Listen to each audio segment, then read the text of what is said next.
Makanya ulama dulu ngelatih kita itu pertama Allah itu siapa? Zat sing wajibil wujud.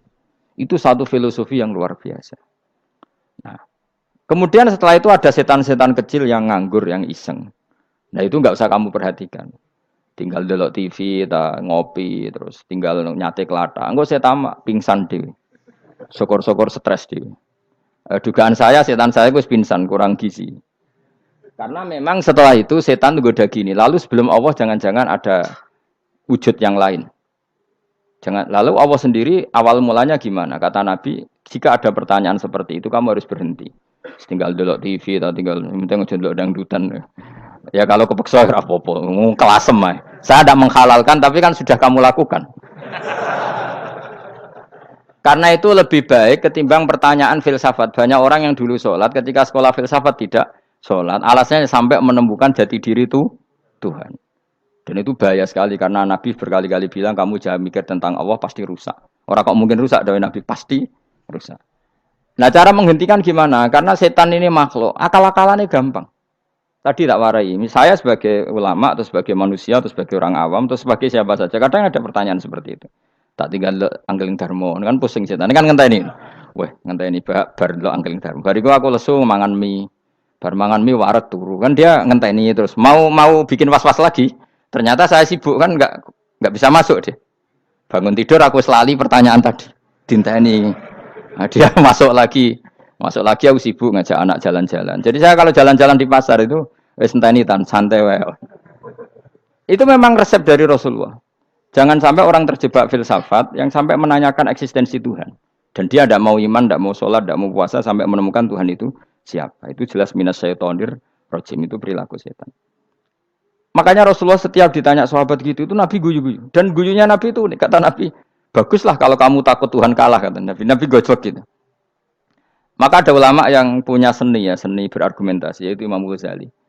Jika setan tanya kamu lalu sebelum Allah jangan-jangan ada wujud yang sebelum Allah. Kata Imam Ghazali, ya itu saja yang Tuhan, yang Allah ini enggak jadi Tuhan. Ya berarti wujud sebelum Allah itu yang benar-benar Allah. Kalau kamu bayangkan lagi, jangan-jangan sebelum itu ada wujud lagi. Ya itu saja yang benar-benar Allah.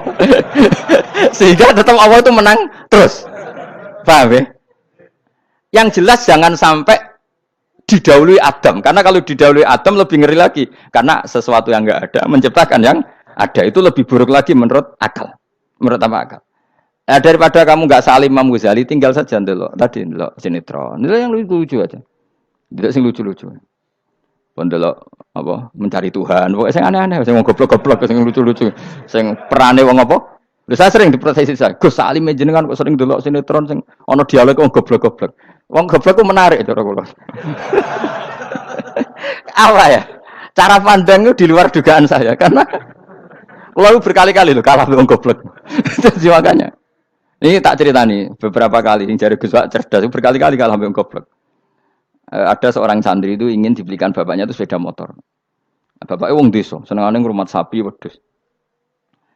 Lah menurut saya ya orang tuanya itu mampu lah, sangat mampu untuk beli itu. Pak mbok ditukokno mawon wong sepeda motor. Kata bapaknya, "Anakku nu jog mondok tak goblok, Gus." Wong njaluk kok sepeda motor, njaluk mobil ora ya goblok. Lah kok goblok, Pak? Jenenge donya iku Gus, sing lahirno donya kok sapi iku ndek anak, wedhus ndek anak jenenge donya. Di mana-mana jenenge donya sing lahirno donya. Iki donya kok mangan donya. Mergo motor iku kan tuku bensin, mobil. Iku cara dekne iku goblok Gus. Batin berarti kabeh kiai goblok perkarane tuku donya sing ngentekno donya. Cara dekne donya iku sing lahirno donya. Batin kok pinter iki batin. Untungnya saya ini ulama ya, ahli tafsir ya malu. Sebenarnya kalah itu ya malu. Tapi saya sebagai orang objektif fair, itu teori benar apa? Jadi donya itu ya sing lahirno donya. Donya kok mangan donya itu goblok. Untungnya dia dengan saya itu jaraknya 5 kilo 7 kilo karena 7 kilo. Lala dia diterkon sepeda motor, aku tetap mau kalah. Pak, nanti jalan kaki saja. Karena kalau pakai motor ini kegoblokan kata saya. Terus mendingan nih. Loh Gus mau kalah tadi.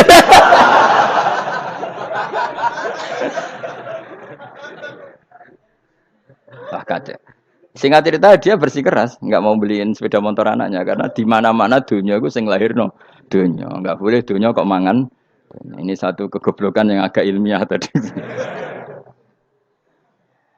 Nah, Imam Asy'ari juga mengalami hal yang sama. Imam Asy'ari itu punya, kita kalau ahli sunnah kan dua partai ya.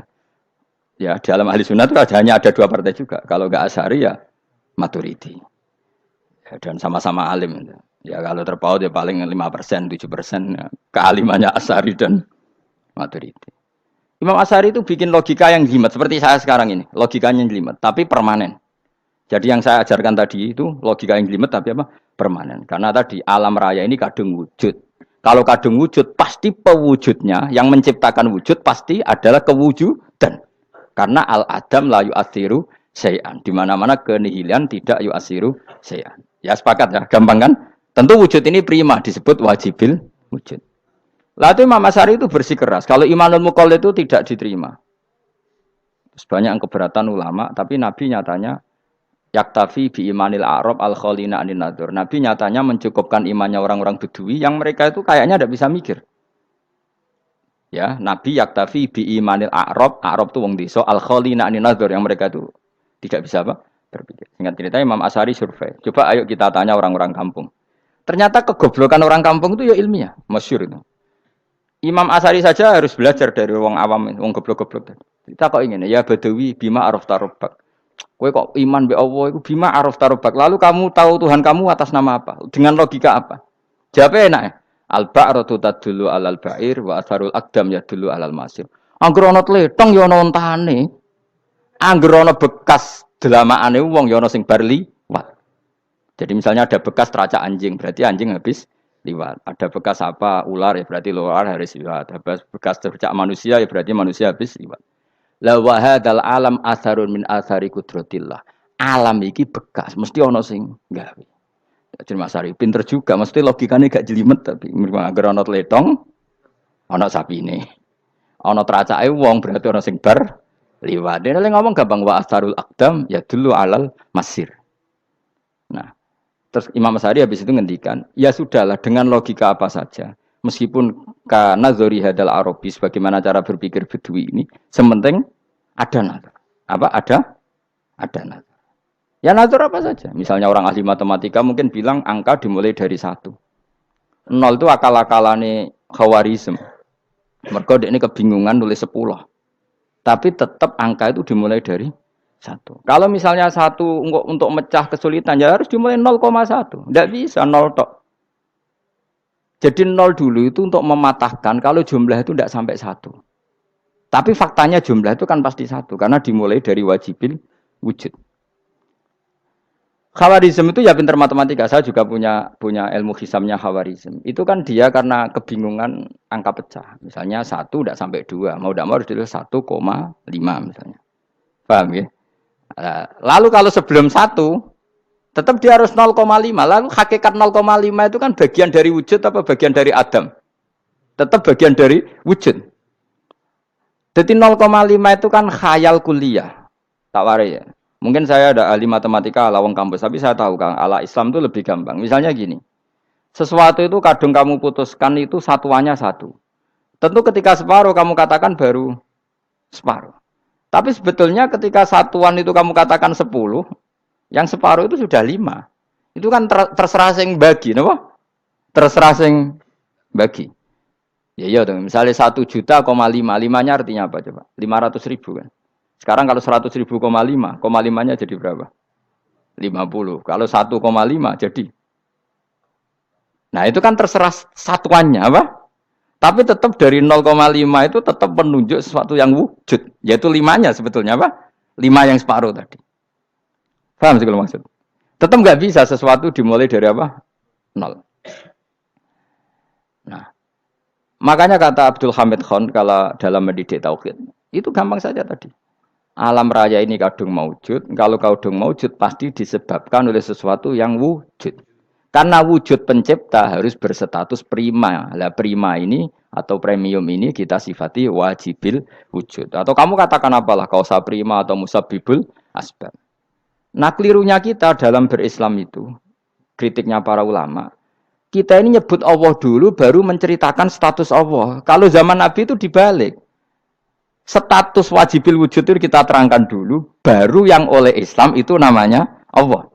Paham ya? Kan beda, misalnya gini logikanya gini, kamu ketemu orang ateis, saya ulang lagi, kamu ketemu orang ateis, terus kamu ditanya, lalu alam ini yang menciptakan siapa? Allah Jalla Jalaluh. Mesti kan tanya, man huwa Allah, Allah itu siapa? Kalau dulu Islam mengajarkan enggak gitu, surat pertama turun apa coba? Iqra. Iqra itu enggak nyebut kata Allah, Iqra bismi rabbika. Rabbika itu siapa? Alladzi khalaq. Sebutlah nama Tuhan. Yang berhak menyandang Tuhan adalah zat yang pencipta. Itu tidak ada kata Allah. Di surat Mudatsir, surat kedua. Ya ayyuhal mudatsir kum fa'anzir wa rabbaka fakabbir. Bukan Allah fakabbir, wa rabbaka fakabbir. Sehingga cara berpikir gini dibalik. Sebutlah Tuhan kamu. Tuhan itu siapa? Yang berstatus Tuhan adalah zat yang berstatus pencipta. Nah, lalu pencipta ini oleh Islam dinamai Allah. Kalau orang ateis kamu langsung bilang Allah, man huwa Allah. Berarti pertanyaannya Allah itu siapa? Lalu kamu jelaskan Allah adalah pencipta. Allah adalah wajibil wujud. Tentu lebih gampang kamu terangkan. Makanya Al-Qur'an menerangkan amkhuliqu min ghairi syai'in. Maknanya saya di sini maknanya ya Allah. Apa? Allah. Apakah mereka diciptakan tanpa pencipta? Tentu setelah Islam tahu itu namanya siapa? Allah. Paham ya? Kalau balik malih. Jadi sebetulnya Quran itu ngajari kita itu ilmu mantek yang luar biasa. Misalnya, ya Yuhanna su'budu siapa? Rabbakumul ladzi khalaqakum walladzina min qablikum. Sembahlah Tuhan. Tuhan itu siapa? Pencipta kamu dan pencipta orang-orang sebelum kamu. Lalu Tuhan ini oleh Islam dinamai Allah. Tapi kalau langsung kamu bilang ke orang ateis atau orang Uni Soviet, Allah itu Tuhan. Allah itu siapa? Sebab itu di beberapa ayat dijelaskan dulu status Allah. Sifatnya Allah, keekhasan Tuhan. Yang dikatakan Tuhan adalah zat pencipta. Kalau tidak pencipta berarti tidak Tuhan. Sekarang Yesus pencipta bumi apa enggak? Enggak, karena dia lahir sudah di bumi. Begitu juga Fir'aun. Fir'aun itu kalah telak sama Nabi Musa gara-gara logika ini. Ketika Nabi Musa ditanya Fir'aun, wa ma rabbul alamin? Lalu Tuhan itu siapa? Kata Musa, Rabbus samawati wal ardi, yang menuhani langit dan bumi. Jadi Fir'aun, ndak, ma'alim tulakum min ilahin wairi. Saya jalan-jalan kemana-mana yang dikatakan Tuhan oleh masyarakat saya. Nah, kurang ajar Fir'aun. Terus kata Musa, ya Tuhanku yang di langit. Terus manggil Haman Mesir. Ya Haman ibnili sorkhalla ali abluhul asbab samawati fa'attoli ila ilahi Musa. Haman, bikinan saya piramida yang tinggi. Aku akan lihat Tuhannya Musa. Ada enggak di sana? Padahal misalnya munggah tenan yang pangeran ra iso didelok kan repot Nabi Musa. Wah parah ya, nggak piramida nginceng pangeran teprak itu kan. Akhirnya Musa pakai logika. Ya sudah gini saja, Rabbukum wa Rabbu abaikumul awwalin, yang menuhani nenek moyang kamu yang dulu-dulu.